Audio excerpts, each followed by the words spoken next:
Subscribe now and press the bell icon for listening various Bengali audio stories. ভিন্ন স্বাদের গল্প শুনতে এখনই সাবস্ক্রাইব করুন সানডে ক্লাসিক্যাল।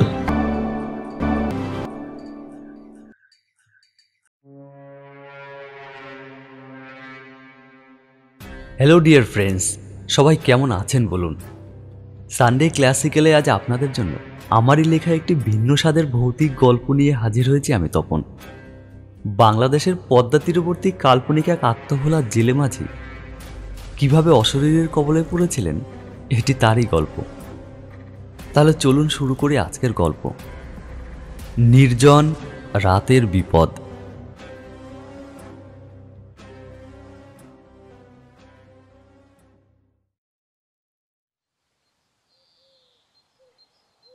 আসসালামু আলাইকুম সিরাজ চাচা। চাচা, কেমন আছো তুমি? বাঁশ কাটছো কেন গো? বাঁশ দিয়ে তুমি কি করবে? তোমার সাথে অনেকদিন পরে দেখা চাচা। ওয়ালাইকুম সালাম, ওয়ালাইকুম সালাম। তুই মনসুর না? হ্যাঁ, তুই মনসুর তো। কেমন আছিস বাবা? হ্যাঁ বল। ও অনেক দিন পরে এসছি গ্রামে, অনেক দিন পরে। আরে এই নদীতে জাল ফেলতে ফেলতে জালের বাসটা একেবারে পচে গেছে রে। এখন মেরামত না করলে আর হচ্ছিল না, তাই তো বাড়িতে এলাম। এখন এই বাস কাটছি, জালটাও সঙ্গে করে নিয়ে এসেছি। বাড়িতে মেরামত করে আবার নদীতে নিয়ে যেতে হবে আমাকে। আর তোমরা সবাই কেমন আছো বাবা, বলো মনসুর? হ্যাঁ হ্যাঁ, এই এই এই এখন তো আর বাড়িতে আসি না, তেমন দেখাও হয় না তোমাদের সাথে। চাচা, আজকাল কি নদীতে ইলিশ মাছ পড়ে জালে? কয়দিন ধরেই আমার মেয়েটা ইলিশ মাছ খাওয়ার জন্য বায়না ধরেছে। আমার তো আর সামর্থ্য নাই কিনে খাওয়াবো। তাই ভাবছিলাম তোমার সাথে দেখা হলে একবার নদীতে যাওয়া যেত কিনা। কিনে খাওয়ানোর সামর্থ্য তো আর আল্লাহ আমারে দেয়নি। এই কথাগুলি বলে একটা গভীর দীর্ঘশ্বাস ছাড়ে মনসুর বয়াতি। আসলে সে অনেক গরিব, দিনমজুরি করে কোনো রকমে সংসার চালায়। টানাপোড়েনের সংসার তার। সংসারে একটি ছোট মেয়ে, তার স্ত্রী ও মা আছে। কোনোভাবে কষ্টে সৃষ্টে তাদের দিন চলে যায়। মনসুরের এই কথাগুলি শুনে সিরাজ রহমান খুবই ব্যগ্রভাবে বলল, কি বলছিস কি তুই মনসুর? এই তোর মেয়ে ইলিশ মাছ খাওয়ার কথা বলেছে, কিন্তু এখন তো ইলিশের সিজন না, বুঝলি? হ্যাঁ, কিন্তু তবুও যে ইলিশ মাছ একেবারেই পড়ে না তাও তো নয়। চেষ্টা করলে 2-4টা ইলিশ মাছ পড়লেও পড়তে পারে কপালে থাকলে। তুই আর যাবি নাকি? হ্যাঁ, আমার সাথে নদীতে? চল চল চল চল, দেখিস ধরা যায় কি না ইলিশ মাছ। আরে বিটি আমার খাবে বলেছে বলে কথা। চ চ চ। সিরাজ রহমান এক দরিদ্র পরিবারের প্রৌঢ় জেলে। নদীতে মাছ ধরে বেড়ায় সে। তার পরিবারে তার স্ত্রী আর সন্তান সন্ততিরা আছে। বেশিরভাগ সময় সিরাজ রহমান নদীতে নদীতেই সময় কাটিয়ে দেয়। বাড়িতে প্রায় আসে না বললেই চলে। সিরাজ রহমানের কাছে এই কথাটি শুনে একটু আশান্বিত হয়ে মনসুর বয়াতি বলে উঠল, হ চাচা, তাহলে তো খুব ভালোই হয়। যদি কপালে থাকে তাহলে মাছ তো পেলেও পেতে পারি। মেয়েটারে যদি একটু ইলিশ মাছ এনে খাওয়াতে পারি তাহলে মনে খুব শান্তি পাই। চাচা, আমি তাহলে বাড়ির দিকে যাই। দেখি বাড়িতে গিয়ে একটু যাওয়ার জন্য জোগাড় যন্ত্র করি। কিছু কাজও আছে, কাজটুকু একটু সেরে নি।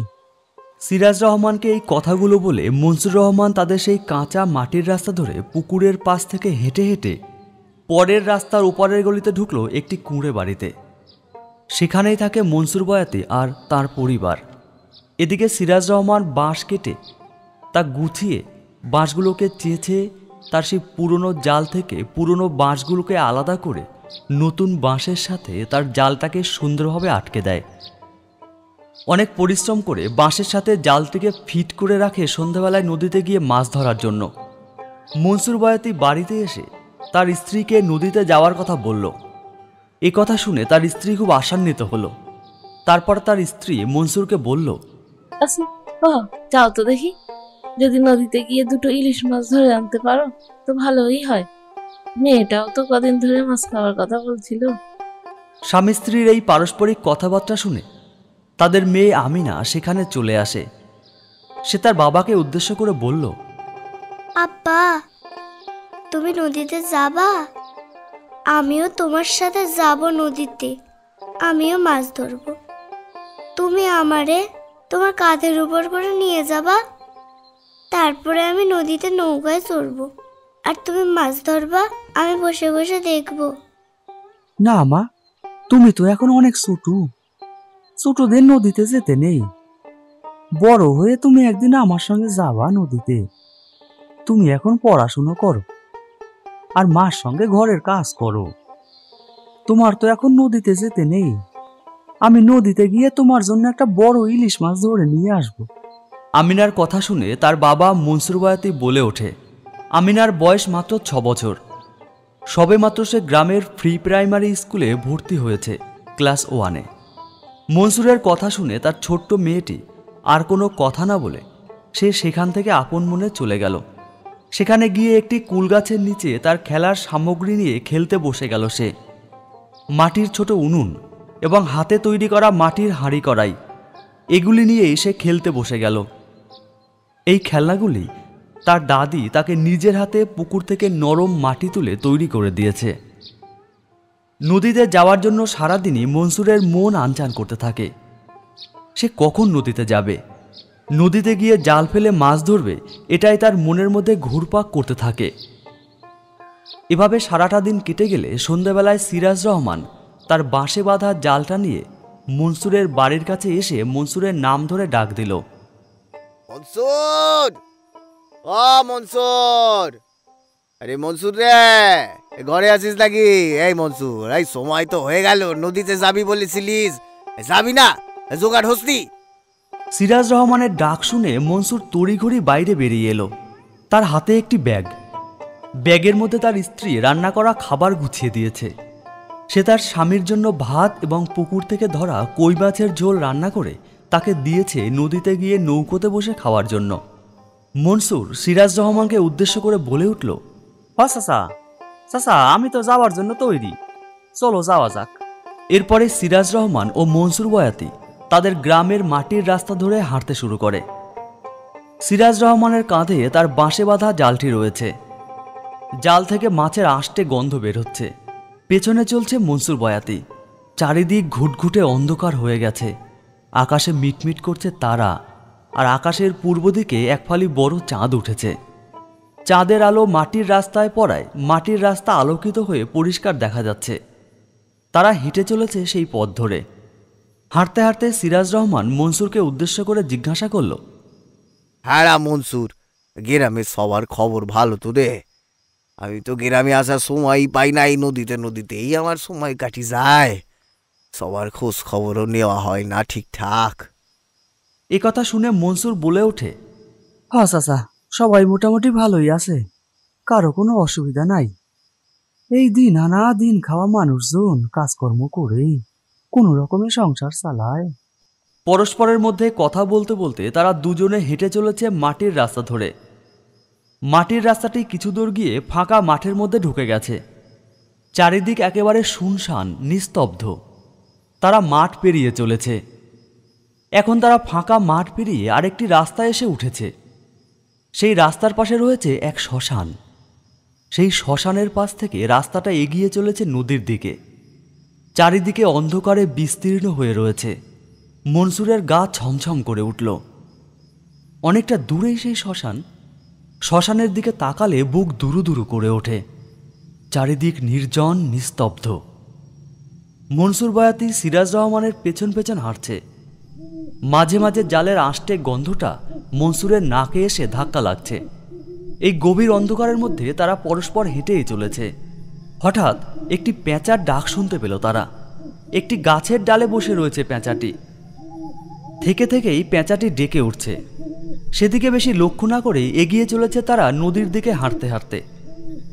কিছুক্ষণের মধ্যেই মনসুর বয়াতির মনে হলো তাদের পেছন পেছন যেন কেউ আসছে। মনসুর বয়াতি ভাবল, এই নির্জন পথে ওরকম হয়তো মনে হচ্ছে। আবার একটু পরেই সে নুপুরের ঝুনঝুন শব্দ শুনতে পেল। ঝুনঝুন করে শব্দ করে কেউ যেন একজন হাঁটছে তাদের পেছনে পেছনে। পিছন ফিরে তাকাতেই মনসুর কিছুই দেখতে পেল না। আবার হাঁটতে শুরু করলো সে সিরাজ রহমানের পেছনে পেছনে। আবার সেই শব্দ, ঝুনঝুন করে শব্দ করে হাঁটছে যেন তাদের পেছনে। আবার পেছনে তাকালো মনসুর, কিছুই দেখতে পেল না সে। আবার হাঁটতে শুরু করলো। কিছুটা পথ এগিয়ে যেতে পেছনে আসা কারো শব্দ আর শোনা গেল না। নুপুরের ঝুনঝুন শব্দ আর সে শুনতে পেল না। তবু একবার মনসুর বয়াতি কৌতূহলবশত পেছন ফিরে তাকালো। চমকে উঠল সে, দেখল অনেকটা দূরে ধবধবে সাদা কাপড় পরে, মাথার চুল এলোমেলো করে, চোখ জলজল করে দাঁড়িয়ে আছে একটি ছায়ামূর্তি। যেন তাদেরকেই লক্ষ্য করছে সে। মনসুরের বুকটা কেঁপে উঠল। সে সিরাজ রহমানকে কিছুই বলল না। একটু জোরে হেঁটে সিরাজ রহমানের আগে আগে হাঁটতে লাগলো সে। নদীর পাড়ে পৌঁছে সিরাজ রহমান ও মনসুর দুজনে মিলে নৌকোর উপর জালটি তুলে ফেলল। তারপর সিরাজ রহমান তার বেঁধে রাখা নৌকোটি খুলে সেটিকে ঠেলে জলের মধ্যে নামিয়ে নিল। সিরাজ রহমান নৌকোর দাঁড়টা বের করে নৌকোর একেবারে মাথায় উঠে বসে ধীরে ধীরে দাঁড় টানার চেষ্টা করতে লাগলো। কিন্তু নৌকোটি এখনো গভীর জলে এসে পড়েনি। নদীর কাদায় আটকে যাচ্ছে নৌকোর তলা। তাই সে ধীরে ধীরে একটি লম্বা বাঁশ দিয়ে নৌকোটিকে গভীর জলের মধ্যে ঠেলে নিয়ে যাওয়ার চেষ্টা করল। নদীর জলে কলকল ছলছল শব্দ করে এগিয়ে চলেছে নৌকোটি। আকাশে তখন চাঁদটি বেশ বড় হয়ে ধরা দিয়েছে। চাঁদের আলো নদীর টলমলে জলের উপরে পড়ে ঝিকিমিকি করছে। এই নদীতে শুধু সিরাজ রহমান আর মনসুরই এসেছে মাছ ধরতে তা নয়।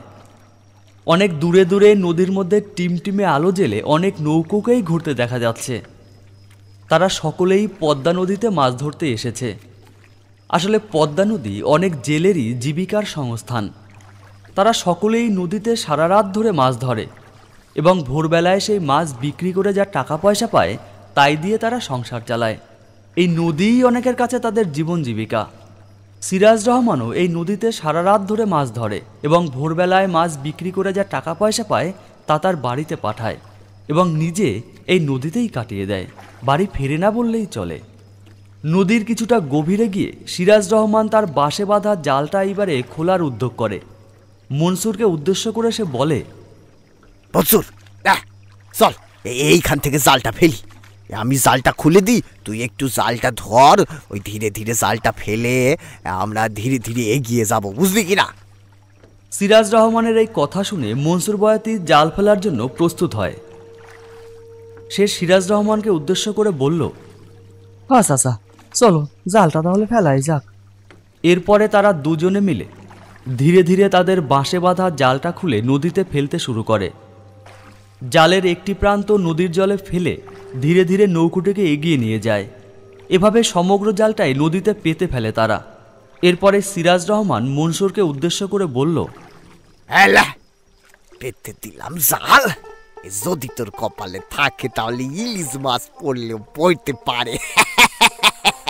আসলে এখন তো ইলিশ মাছের মরশুম না, তবে পড়লেও পড়তে পারে। যদি তোর মেয়ের কপালে থাকে তাহলে দেখা যাবে জালে ইলিশ পড়েছে রে মনসুর।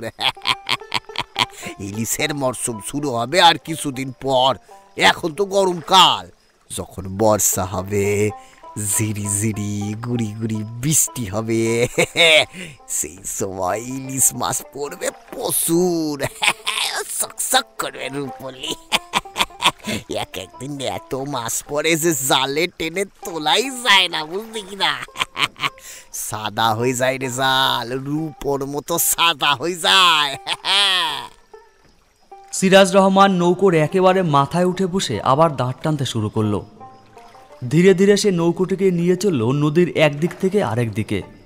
মনসুর বয়াতি সিরাজ চাচাকে উদ্দেশ্য করে বলল, চাচা, তুমি তো নদীতে থাকো বেশিরভাগ সময়, বাড়িতে তো যাও না। তোমার বাড়িতে ভালো লাগে না? সবসময় নদীতেই পড়ে থাকো কেন?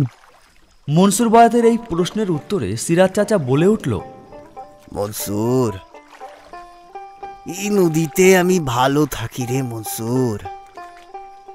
এই নদীর জল, এই মিষ্টি হাওয়া, এ সবই তো আমার কাছে সুন্দর লাগে রে।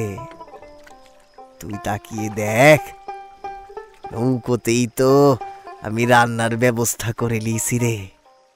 এই ছোট্ট একটা হাড়ি, একটা কড়াই, আর ওই যে উনুন। ওইতেই আমি রান্না করি রে মনসুর। মাঝে মাঝে নৌকা নিয়ে গিয়ে নদীর পাড়েই কোনো বাজার থেকে চাল কিনে নিয়ে আসি, আর এইখানেই রান্না বান্না করে খাই। বাজারে বিক্রি করে যা টাকা পয়সা পাই ওই বাড়িতে পাঠাই তোর চাষির কাছে। তোর চাষি সংসার চালায়, আর আমি এই নৌকাতেই পড়ে থাকি। এই নদী, এই নৌকা, এখানে আমি ভালো থাকি রে মনসুর, ভালো থাকি। নদীতে নৌকা চালাতে চালাতে তাই কত কিছু ভাবি। আচ্ছা মনসুর, তুই লালনের নাম শুনেছিস? লালন ফকির। লালন ফকির জীবনের সমস্ত ভোগ ত্যাগ করে ফকির হয়ে গান বাইত, আর সেই গান গিয়ে লোকরে তিনি পাগল করে দিত রে, পাগল। আর সেই গানগুলো ছিল জীবনের গান, জীবনের কথা বলতো তার গান। আসলে কি জানিস মনসুর, আমাদের এই জীবনটা কিছুই না রে, কিছুই না। জীবনের সুখ, শান্তি, সৌন্দর্য, ভোগ এইসব কিছুই না রে মনসুর, এইসব কিছুই না। সিরাজ রহমানের কথা শুনতে শুনতে মনসুর অন্যমনস্ক হয়ে পড়ে। সিরাজ রহমান কি বলল তার অনেকটাই তার বোধগম্য হলো না, তবে এই লালন ফকিরের কথা ওটুকুই তার মনে রয়েছে। লালন ফকির যে গান বাজত সেই কথাটি ওর মনের মধ্যে গেঁথে আছে। সিরাজ চাচার কথাগুলো ভাবতে ভাবতে হঠাৎ নৌকোর ছইয়ের মধ্যে একটা জায়গায় ওর দৃষ্টি গিয়ে পড়ল। দেখল একটি একতারা ঝুলানো রয়েছে নৌকোর ছইয়ের মধ্যে। ও সেখানে গিয়ে একতারাটা ধরে বলল, চাচা, এটা কি গো? এটা কি তুমি বাজাও? তুমি কি এটা দিয়ে গান করো নাকি?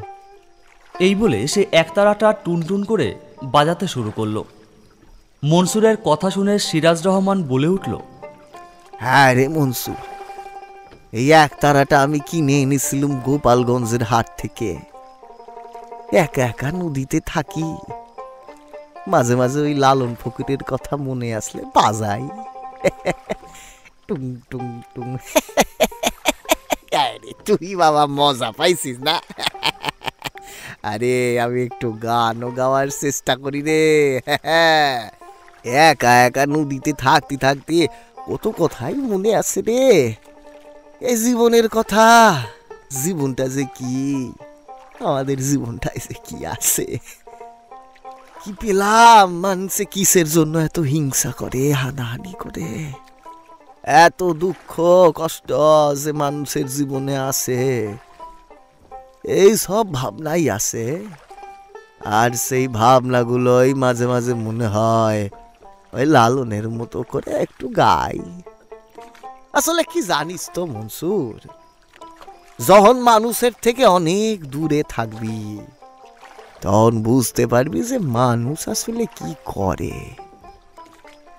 এই পরস্পর হিংসা হানাহানি করে আর কি পায় বল দেখি? এ ওকে হিংসা করে, ও ওকে মারে, এইটা ভোগ করবে, ওইটা দখল করবে, এই সব কথা ভাবে। যখন দূরে আসি তখন এদের কথা মনে পড়লেই হাসি পায় রে। সি সি সি সি সি সি। বলতো মনসুর, মানুষ কি চিরকাল বাঁচবে? হ্যাঁ, কি নিয়ে যাবি তুই? কি এত পরের তরে তোর হিংসা? হ্যাঁ, তাও মানুষ কেন এসব করে বলতো? কেন? তুই রামকৃষ্ণের নাম শুনেছিস মনসুর? রামকৃষ্ণ পরমহংস। এ রামকৃষ্ণ পরমহংস একজন সাধক। জানিস, তিনি মা কালীর আরাধনা করতেন। তিনি তো বইপত্র পড়েননি, পড়াশোনা করেননি, তবু তার কথাগুলা কত জামি জানিস? আমরা সাধারণ মানুষ কোনো বিপদে পড়লে কত অধৈর্য হয়ে পড়ি, কত ব্যাকুল হয়ে পড়ি, রামকৃষ্ণ কি বলতেন জানিস? তিনি বলতেন, যে সয় সে রয়, হ্যাঁ, আর যে সয় না সে রয় না। কথাটা কত দামি কথা বলতো! একটু ভাবলেই মনে কত শান্তি পাওয়া যায়, তা বলতে পারিস? তারপর আরো দেখ, মানসাই তো ধর্ম সৃষ্টি করছে, বিভিন্ন ধর্মের মানুষ বিভিন্ন ধর্ম পালন করে। এই ধর্ম পালন করতে গিয়ে সবাই সবার সাথে হিংসা হানাহানি করছে। কিন্তু এই ধর্মটা কি বল দেখি? কে রে মনসুর, বল। ধর্ম হচ্ছে মুক্তির পথ রে। আমরা যে ধর্মই পালন করি, আমাদের চরম উদ্দেশ্যটা কি বলতো? ওই মহান সৃষ্টির কর্তারে পাওয়া, তার কাছে যাওয়া। তার কাছে যেতে গেলে তো সব দিক দিয়েই যাওয়া যায় রে মনসুর। বাজারে যেতে গেলে কত রাস্তা দিয়েই তো যাওয়া যায়, সেই রকমই মহান আল্লাহর কাছে যেতে গেলে তো অনেক পথ দিয়ে যাওয়া যায়। আমরা কত জ্ঞানী গুণী মানুষরাই তো কথাটা বুঝলাম না রে। সহজ কথা, সহজ কথা বোঝে না, বোঝে না। এ ওকে মারে, ওকে মারে। সেই সাধারণ মানুষ রামকৃষ্ণ পরমহংসদেব, তিনি কি কইলেন জানিস? তিনি মা কালীর সাধনা করে মা কালীর কাছে কোল পেলেন। আবার তিনি আল্লাহর উপাসনা করলেন, দেখলেন আল্লাহর কাছেও কোল পাওয়া যায়। যিশুর প্রার্থনা করলেন, হ্যাঁ, দেখলেন তার কাছেও থাকা যায়। আসলে উদ্দেশ্য তো আমাদের একটাই মনসুর, পথ শুধু আলাদা আলাদা। রামকৃষ্ণ দেব কি বললেন জানিস? যত মত তত পথ। আসলে মত তো আলাদা আলাদা হবেই, মত আলাদা হবে, কিন্তু আমাদের উদ্দেশ্য তো একটাই, তারে পাওয়া মনসুর, তারে পাওয়া। সিরাজ চাচার কথাগুলো শুনে মনসুর বয়াতি তন্ময় হয়ে গেল। কত সহজ ও সাধারণভাবে কথাগুলো খুব সুন্দর করে বুঝতে পারল সে।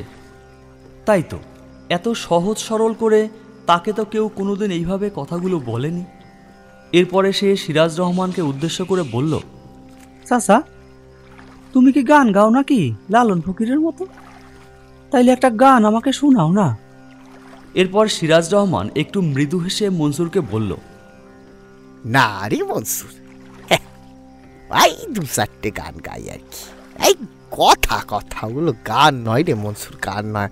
কথা মন থেকে জেগে ওঠে, তখন নিজে নিজে একটু গুনগুন করার চেষ্টা করি, আর ওই টুনটুন করে বাসাই এই নিজের খেয়ালে। তাতেই ওগুলো গানের মতো শোনায় রে, এই আর কি। গান না, গান না। এই কথা শুনে ব্যগ্রভাবে মনসুর বয়াতি সিরাজ রহমানকে উদ্দেশ্য করে বলে উঠল, চাচা, তাইলে একটা গান আমারে শোনাও না। এই নদীর জলে টলমলো শব্দ, আকাশে চাঁদের জ্যোৎস্না, তারারা মিটমিট করছে, আর কি সুন্দর দক্ষিণা বাতাস বইছে, প্রাণটা যেন জুড়িয়ে যায়। আহ, তার মধ্যেই নৌকো বাইতে বাইতে তুমি একটা গান আমারে শোনাও না। দাও দাও, আমাকে বইটাটা দাও দেখি, আমি দাঁড় টানি, তুমি গান গাও। সাধের এই মানব জনম, সাধের এই মানব জনম, মানব কল্যাণে লাগলো না। লোভ লালসা সুখ ভোগে চিত্ত শুদ্ধি হলো না। সাধের এই মানব জনম, মানব কল্যাণে লাগলো না। লোভ লালসা সুখ ভোগে চিত্ত শুদ্ধি হলো না। সংসার ধর্ম করতে করতে সময় গেল চলে যে, স্রষ্টার পদে কত সময় নিবেদিত হলো রে। আবাদ করলে ফুল তো সোনা, এই সত্য মিথ্যে নয়। গানটি শুনতে শুনতে, গানের কথাগুলো শুনতে শুনতে তন্ময় হয়ে যায় মনসুর বয়াতি। সিরাজ চাচা এই নদীতে থেকে এই সমস্ত গান বাঁধে, এই সমস্ত গান করে সে। অবাক হয়ে যায় ও। নদীতে একা একা থাকা যে একটা পাগলামো নয়, এবারে মনসুর বয়াতি সেটা বুঝতে শুরু করে। প্রথমে যখন সিরাজ চাচা তাকে বলেছিল যে সে নদীতে থাকে ভালো, তখন একটু অবাক হয়ে গিয়েছিল মনসুর, কিন্তু এখন সে বুঝতে পারে নদীতে একা থাকার আসল মজাটা কি। গান শেষ করে উঠে দাঁড়ালো সিরাজ রহমান। হঠাৎ সে লক্ষ্য করলো জালের বাঁশটা একটু নড়ছে যেন। তারপর সে মনসুরকে উদ্দেশ্য করে বলল, মনসুর, মনে হচ্ছে তোর মেয়ের কপালটা ভালো। মাছ মনে হচ্ছে পড়লেও পড়তে পারে। তাড়াতাড়ি আয়, তাড়াতাড়ি আয়, জালটা আস্তে আস্তে টেনে তুলে দেখি। এই বলে সে ধীরে ধীরে বাঁশে বাঁধা জালটা আস্তে আস্তে টানতে থাকে। হঠাৎই মনসুর দেখতে পেল জালে আটকে রয়েছে একটা বড় সাইজের মাছ। কি মাছ ওটা? হ্যাঁ, ইলিশ মাছই তো বটে। মাছটার ওজনটা আন্দাজ করা যায় মোটামুটি 1 কিলো হবে। এরপরে আরও একটা। এখানেই শেষ নয়, তারপর আরও 2টি মাছ দেখতে পেল সে। জালটা টেনে নৌকোর উপরে তুলল সিরাজ চাচা। আনন্দে মনসুরের মন ছটফট করে উঠল। তার মনে আর আনন্দ ধরে না। সে নিজের মেয়েটাকে এবার ইলিশ মাছ খাওয়াতে পারবে। সিরাজ চাচা ও মনসুর দুজনে মিলে মাছগুলি জাল থেকে ছাড়াতে লাগলো। মাছগুলি ছাড়িয়ে নৌকোর পাটাতনের উপরে রাখল। মাছগুলি তখন ছটফট করে লাফাচ্ছে। 4টি বেশ বড় সাইজের ইলিশ মাছ। চাঁদের আলো পড়ে মাছের আঁশগুলি চকচক করছে রূপোর মতো। মাছগুলিকে নিয়ে নৌকোর খোলের মধ্যে রেখে দিয়ে এলো সিরাজ চাচা। এরপরে জালটাকে গুছিয়ে রাখলো নৌকোর এক পাশে। তারপর মনসুরকে উদ্দেশ্য করে সিরাজ রহমান বলল, না মনসুর, বুঝলি, আজ আর জাল ফেলবো না, আজ আর জাল ফেলবো না। যা মাছ পেয়েছি অতি হবে, বড় মাছ দুটো তুই বাড়ি নিয়ে যাস, তুই বাড়ি নিয়ে যাস। ছোট মাছ দুটো বাজারে বিক্রি করে ও আমার হয়ে যাবে। এইবারে একটু দুজনে বসে গল্প করি, বুঝলি। কতদিন তোদের সাথে দেখা হয় না বলতো মনসুর, কথা হয় না, গ্রামের খোঁজ খবর হয় না। চল চল চল চল চল চল মনসুর, চল চল চল। মনসুর সিরাজ চাচার কথায় রাজি হয়ে গেল। তারা দুজনে নৌকোর একেবারে মাথায় বসে পরস্পর গল্প করতে লাগলো। গ্রামের কে ভালো আছে, কে ভালো নেই, এর ওর কথা, বিভিন্ন কথা মনসুরকে জিজ্ঞেস করলো সিরাজ রহমান। মনসুরও তার কথার উত্তর দিতে লাগলো ধীরে ধীরে। সিরাজ রহমান নৌকোটিকে এগিয়ে নিয়ে চলেছে নদীর মাঝ বরাবর দিয়ে, ছলছল করে জল কেটে কেটে। পরস্পরের মধ্যে গল্প করতে করতে একসময় মনসুর বয়াতি সিরাজ চাচাকে বলল, চাচা, তুমি তোমার ওইসব কথাই বলো না। লালন ফকিরের কথা, রামকৃষ্ণদেবের কথা, এনাদের কথা শুনতেই তো খুব ভালো লাগে। মনসুরের এই প্রস্তাব শুনে সিরাজ রহমান আবার বলতে শুরু করলো, আসলে মনসুর, আইনসের জীবনটা শুধুমাত্র খেয়ে পরে কাটিয়ে দেওয়ার জন্য নয় রে। এই জীবনের মধ্যে অনেক কিছু আছে। আমাদের এই জীবনের মধ্যেই আছে কত সুখ, কত শক্তি। মানুষকে ভালোবাসলে, মানুষের উপকার করলে তাতেই কত শান্তি আছে জানিস মনসুর। আমরা সাধারণ মানুষ তো নিজে ভালো খাবো, নিজে ভালো থাকবো, এই করেই আসি। আর এই ভাবনা থেকেই আমাদের মধ্যে লোভের সৃষ্টি মনসুর, লোভের সৃষ্টি। লোভ থেকে আসে মোহ, আর এই মোহই আসলে মাইন্ডসেট শেষ করে দেয় রে মনসুর। যদি জীবনে মোহ না থাকে, লোভ না থাকে, তাহলে জীবনে শান্তি আসে রে। প্রকৃত শান্তি এইভাবেই পাওয়া যায়। তবে তাই বলে সংসার ধর্ম ছেড়ে যাওয়া বুদ্ধিমানের কাজ না রে। সংসারও পালন করতে হবে, আবার জীবনের কথাও ভাবতে হবে। এই জীবনটা জমিনের মতো রে, এটাকে চাষ করতে পারলে কত সোনা ফলে জীবনে। আবাদ করলে ফলতো সোনা, এই কথাটি মিথ্যা লয়। লালন ফকিরকে দেখ, একজন সাধারণ মানুষ কত গান লিখলো, আর গানের মধ্যে কত ভালো ভালো কথা লিখলো। লালন ফকিরের সেই গানগুলা যদি কেউ মন দিয়ে শোনে, আমরা শুনি, তাহলে দেখবি কত জীবনের কথা তিনি বলেছেন, কত জীবনের কথা। সিরাজ রহমানের কথাগুলো শুনতে শুনতে হঠাৎই মনসুর লক্ষ্য করল নৌকোর খোলের মধ্যে যেখানে ইলিশ মাছগুলো রাখা ছিল সেখান থেকে কসমস কসমস করে মাছগুলো চিবিয়ে খাওয়ার মতন একটা শব্দ ভেসে আসছে। ও খেয়াল করেও আবার অন্যমনস্ক হয়ে নদীর দিকে চেয়ে বসেছিল, কিন্তু শব্দটা যেন এসেই যাচ্ছে ক্রমাগত। সেই শব্দটা খেয়াল করেই ওরা দুজনের চোখের দিকে তাকালো। কি সাংঘাতিক, কিছুতে কি মাছ চিবোচ্ছে নাকি? তারপরে ধীরে ধীরে তারা নৌকোর খোলের দিকে লক্ষ্য করলো। নৌকোর খোলের দিকে তাকাতে ওদের চোখ ছানা বড়া। সর্বনাশ, এ কি কাণ্ড! নৌকোর খোলের পাশে বসে একটি অশরীরী, সাদা কাপড় পরে এলোমেলো চুল নিয়ে আর বড় বড় লাল চোখ নিয়ে চিবিয়ে চিবিয়ে খাচ্ছে সেই ইলিশ মাছগুলি। ওরা দুজনেই ওই দৃশ্য দেখে চমকে ওঠে। তখনই মনসুরের মনে পড়ে যায় সন্ধেবেলায় শ্মশানের কাছে দেখা সেই অশরীরীর কথা। কে কে তুমি? এখানে বসে কি করছো তুমি?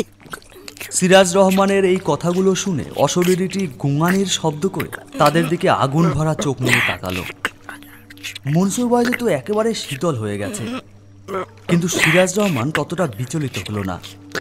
তখন সে একটু রাগত স্বরেই বলে উঠল, তুমি আর এই নৌকাতেই বা কি করে এলে বলো? অশরীরীটি সিরাজ রহমানের কথায় কোনো সাড়া না দিয়ে আপন মনে মাছগুলো কসকস করে চিবিয়ে চিবিয়ে খেয়ে যাচ্ছে। মনসুর বয়াতি এই অশরীরীর উপস্থিতিতে ভয়ে একেবারে কম্পমান অবস্থা। সে ছইয়ের এক কোনায় গিয়ে চুপচাপ বসে রয়েছে আর ভয়ে ভয়ে কাঁপছে।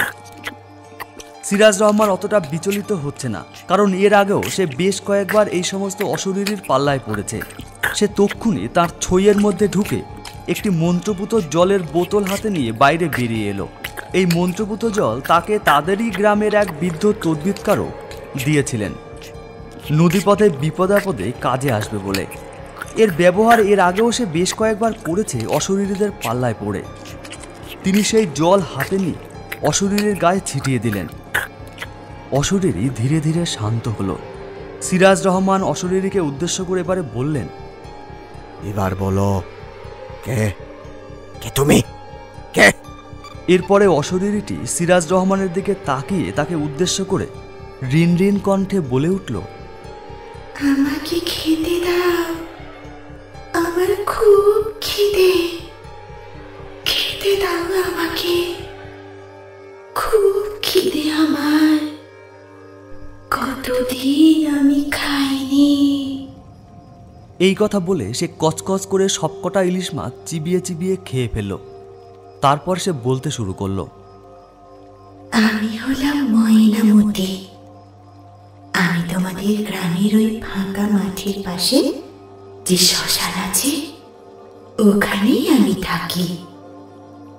তোমরা যখন জাল নিয়ে ওই পথ দিয়ে আসছিলে তখন আমি জালে মাছের আঁশটে গন্ধ পেয়েছি, আর তাই তোমাদের পিছু পিছু আমি চলে এসেছি মাছ খাওয়ার জন্যে। তোমাদের পিছন পিছনে আমি নৌকোতে উঠেছি, তোমরা দেখতে পাওনি।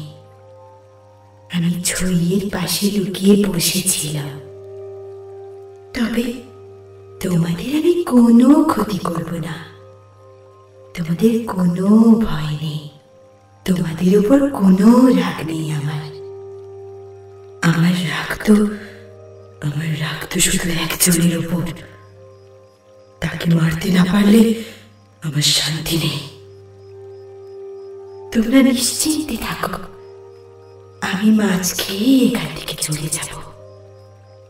এরপরে মনসুর বয়াতি ওই অশরীরীকে উদ্দেশ্য করে বলল, হ্যাঁ, তোমাকে আমি দেখেছি ওই রাস্তার পাশে দাঁড়িয়ে থাকতে। ও আচ্ছা, তখনই তুমি আমাদের পেছনে পেছনে এসেছো, তাই তো? কিন্তু কে তুমি ময়নামতি? আর এই অশরীরী বা হলে কি করে?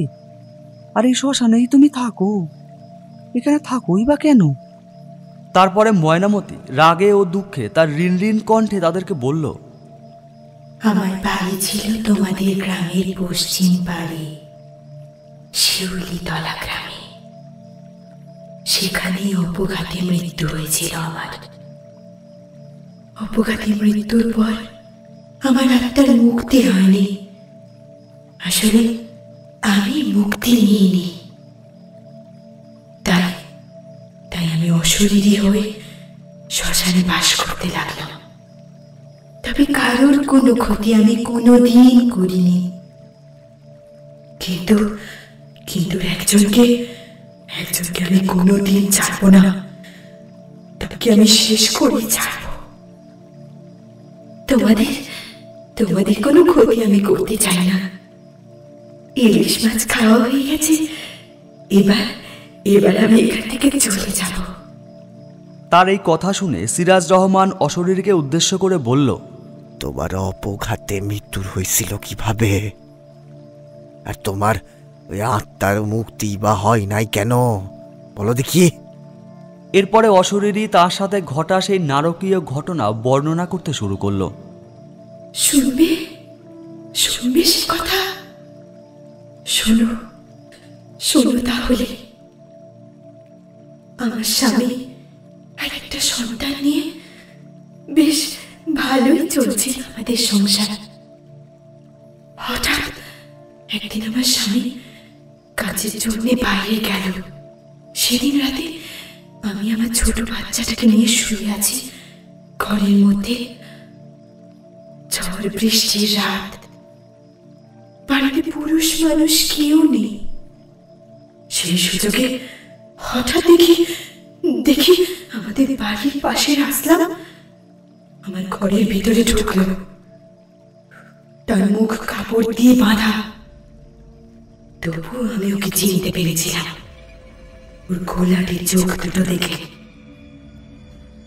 এর আগেও বহুবার ওই ঘোলাটে চোখ নিয়ে সে আমার দিকে তাকিয়েছিল। আসলে ওই দুশ্চরিত্র ছিল। আমি জানতাম যে ওর মধ্যে একটা শয়তানের লোভ আছে।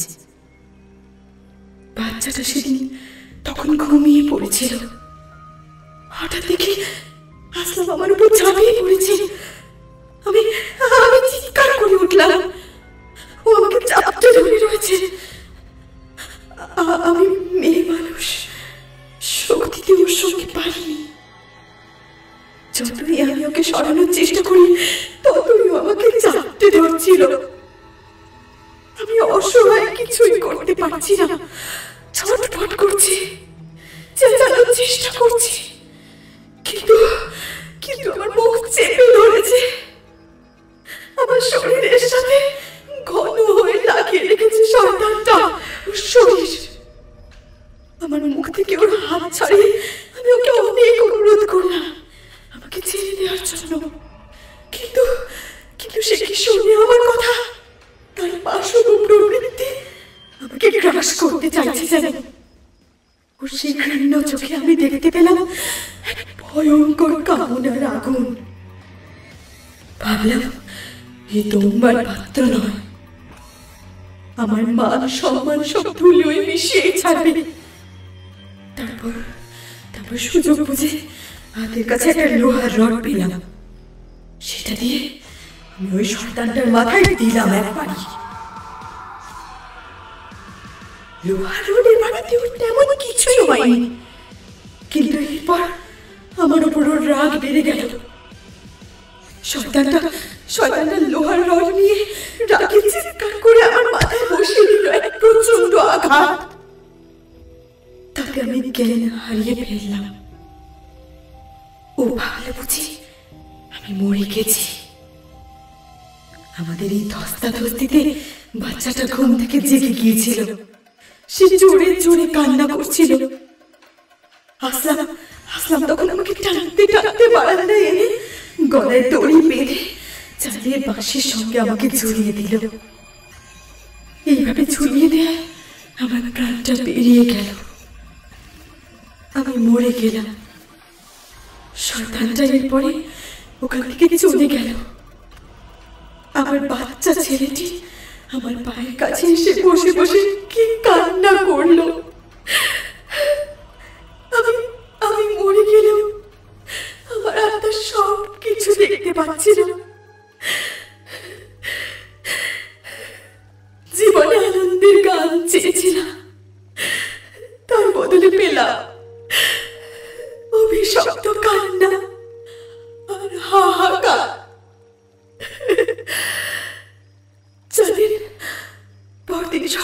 আমার স্বামী ফিরে এলো।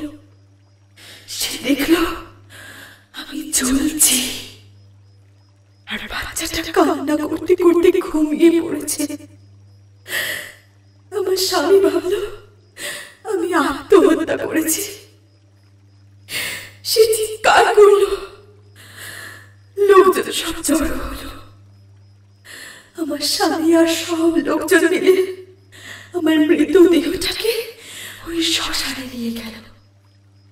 সেখানে আমাকে কবর দিল ওরা। কিন্তু কিন্তু আমার ওই মৃত্যু কি শান্তির মৃত্যু হয়েছিল? আমার বাচ্চাটা কান্না করছিল। ছোট বাচ্চাকে রেখে আমি কি শান্তিতে মরতে পারি? আমার বাচ্চার মায়া আমি ত্যাগ করতে পারলাম না। তারপর থেকে অশরীরী হয়ে আমি ঘুরতে লাগলাম। কখনো বাড়ির দিকে যাই, ছেলেটাকে দেখে আসি। ছেলের মায়া তো আমি ত্যাগ করতে পারিনি, তাই এখান থেকে কোথাও চলে যেতেও পারি না। আমার স্বামী বাচ্চাটাকে নিয়ে পড়লো খুব ঝামেলা। কিছুদিন আমার স্বামীর এক দুঃসম্পর্কের আত্মীয় এসেছিল সেখানে, কিন্তু কিন্তু সে কতদিনই বা থাকতে পারতো সেখানে। তারপর সেই আত্মীয়ার কথা মতো আমার স্বামী আবার বিয়ে করলো। সে কিন্তু আমার বাচ্চাকে খুব যত্ন করে। বাচ্চাটা এখন একটু বড় হয়েছে, তবে আমার স্বামীও বাচ্চাটার দিকে খুব খেয়াল রাখে। খেয়াল রাখলে কি হবে, আমি তো মা, আমি তো তাকে ছেড়ে চলে যেতে পারি না। তবে এবার বাচ্চাকে নিয়ে আমি একটু নিশ্চিন্ত। এবার আমি চলে যাব। তবে তবে চলে যাওয়ার আগে আমার একটা কাজ বাকি আছে। ওই শয়তানটাকে আমাকে মারতেই হবে। এর আগেও কয়েকবার চেষ্টা করেছি, কিন্তু ওকে মারতে পারিনি। আমার উপস্থিতি ও টের পেয়ে যায়। তবে তবে এবার আরো আমার হাত থেকে বাঁচতে পারবে না। ওকে মারতে পারলেই আমার মুক্তি, আমার শান্তি, আমার আত্মার শান্তি। ওকে মারলে। আজ তোমরা যখন জাল নিয়ে সন্ধ্যেবেলায় আসছিলে, তখন জালের মাঝে আষ্টে গন্ধ পেয়ে আমি পিছু নিলাম। অশরীরীর এই কথা শুনতে শুনতেই সিরাজ রহমান দুঃখে ভারাক্রান্ত হয়ে চুপচাপ বসে থাকে নৌকোর ওপরে। তা দেখে সেই অশরীরী ওদেরকে উদ্দেশ্য করে বলে ওঠে, আমি চলে যাচ্ছি। আমি তোমাদের কোনো ক্ষতি করতে চাই না, কিন্তু মাছগুলো আমি খেয়ে ফেললাম। চাচা, মানুষের মধ্যে কি হিংসা, কি পাশব প্রবৃত্তি! নিজের স্বার্থ চরিতার্থ করার জন্য মানুষ কত জঘন্য কাজ করতে পারে। এদের জন্যই ময়নামতি আজও অশরীরী হয়ে ঘুরছে। ছোট সন্তানকেও নিজের কাছে রাখতে পারেনি। বাচ্চাটা মায়ের ভালোবাসা থেকে বঞ্চিত হয়েছে। মানুষ এসব কেন যে করে চাচা, কিছুই বুঝতে পারি না। মনসুরকে উদ্দেশ্য করে এরপর সিরাজ রহমান বলল, এইটাই হলো মাইন্ডসের খারাপ গুণ রে মনসুর। শুধু ভোগ করলাম, ভোগ। তাতে কার কি খারাপ হলো ভালো হলো মানুষ একটু বিচার করে না রে। দেখ দেখি, মানুষ এরম বিবেচনাহীন ভাবে কাজ করে বলেই ময়নামতি আজ অশরীরী হয়ে ঘুরে বেড়াচ্ছে।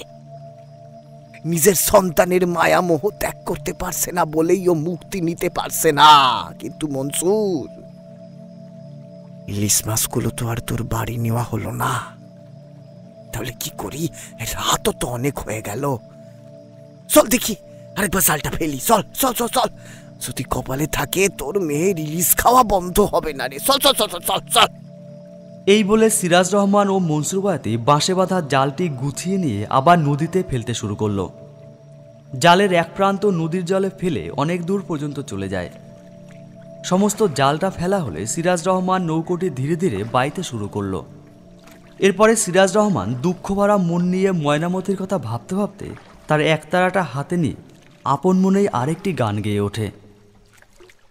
কামনা বাসনার তরে সদাই ভুলে যাই, পশুর মতো মন নিয়ে মানুষ হয়ে বাঁচি তাই। তুই বুঝলি না ওর মনের ব্যথা, নিজের সুখী বুঝলি রে, এর পরিণাম খারাপ হবে, ঈশ্বর তোরে ধরবে যে, ঈশ্বর তোরে ধরবে যে। সময়ে থাকতে ভাবতে হবে, মনের শ্বাস যে ভাবে, সময় থাকতে ভাবতে হবে, মনের শ্বাস যে ভাবে।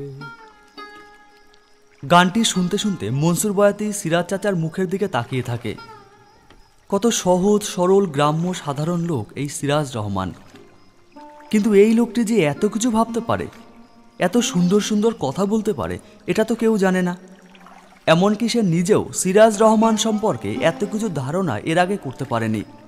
আসলে মনসুর রহমানও একজন সাধারণ গ্রাম্য লোক, সে নিজেও এত কিছু ভাবতে পারেনি। যখন সিরাজ রহমান জীবনের সহজ সরল দিকটি খুব সহজ সরলভাবে মনসুরকে বুঝিয়ে দিল, তখনই মনসুর জীবন সম্পর্কে একটি নতুন অভিজ্ঞতা লাভ করল। এসব ভাবতে ভাবতেই সে খেয়াল করল জালের বাঁশটা খটখট করে নড়ে উঠেছে।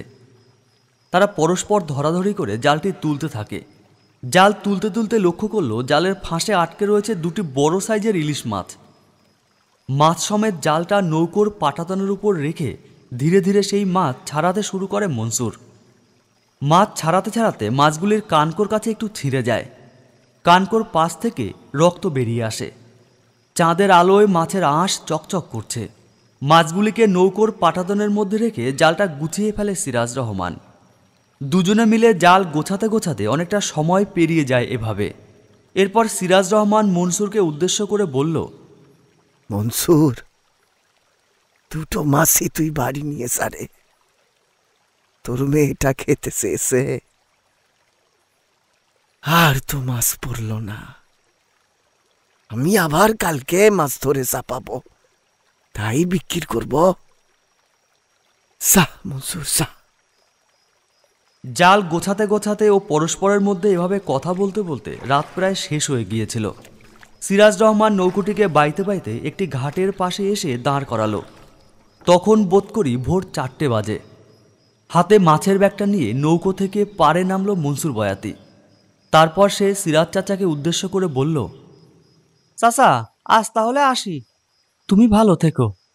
এরপর মনসুর বয়াতি পদ্মা নদীর পাড় ধরে হাঁটতে হাঁটতে এগিয়ে চলেছে তার গ্রামের দিকে। হাঁটতে হাঁটতে অনেকটা সময় পেরিয়ে গেছে। চারিদিকে কিছুটা পরিষ্কার হয়েছে এখন। ভোরের আলো কিছুটা হলেও ফুটে উঠেছে।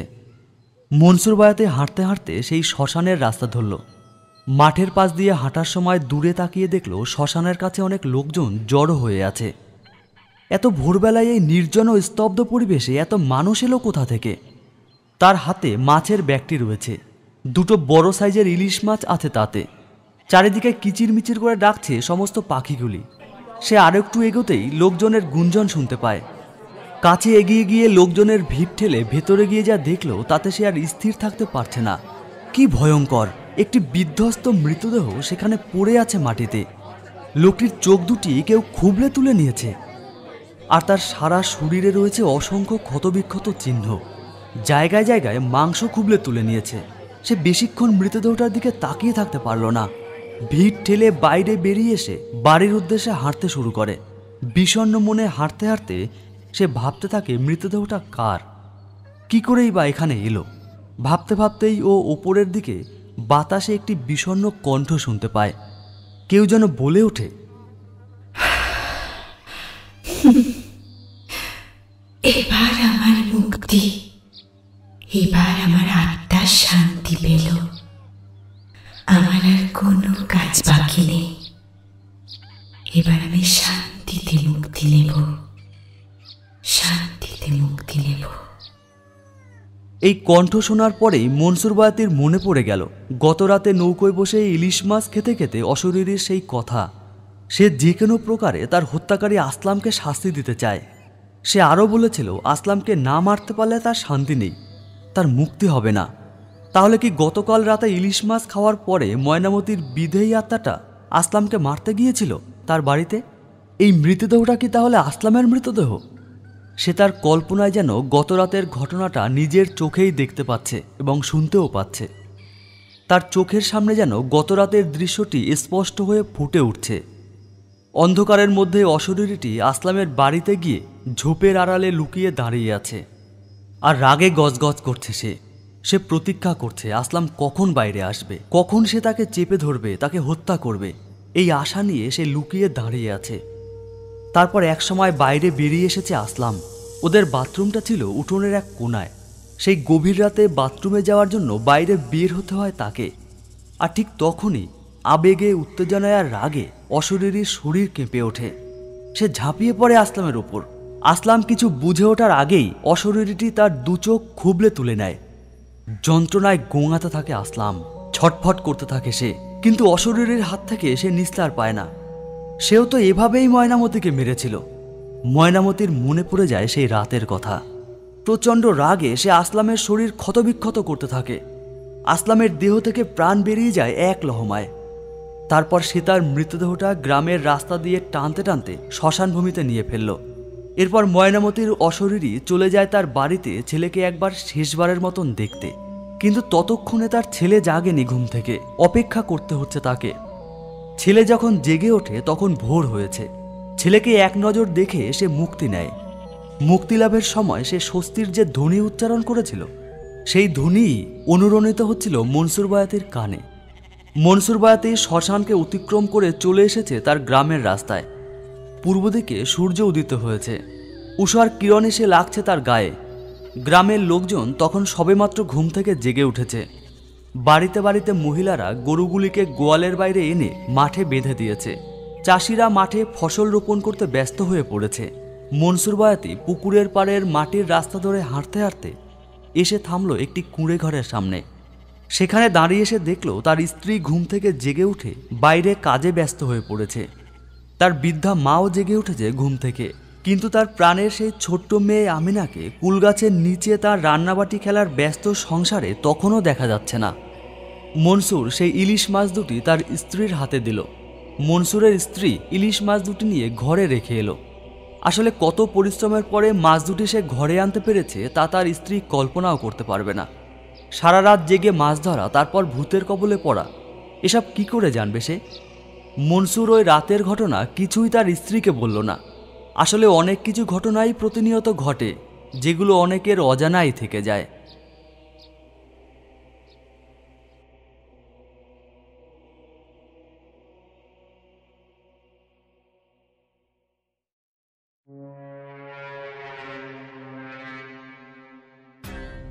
এতক্ষণ আপনারা শুনছিলেন নির্জন রাতের বিপদ। গল্পটির বিভিন্ন চরিত্রে অভিনয় করেছে সিরাজ চাচা রিতম, ময়নামতি মঞ্জুরি, আমিনা ঋষিতা, মনসুরের স্ত্রী রিমা এবং গল্প পাঠ ও মনসুরের ভূমিকায় আমি তপন। গল্পটির সাউন্ড ডিজাইন করেছে 62 FPS স্টুডিও এবং পোস্টার ডিজাইন করেছে চিত্রায়ন। বন্ধুরা, গল্পটি আপনাদের কেমন লাগলো? গল্পটি যদি ভালো লেগে থাকে তাহলে প্লিজ কমেন্ট করে জানাতে ভুলবেন না। ধন্যবাদ।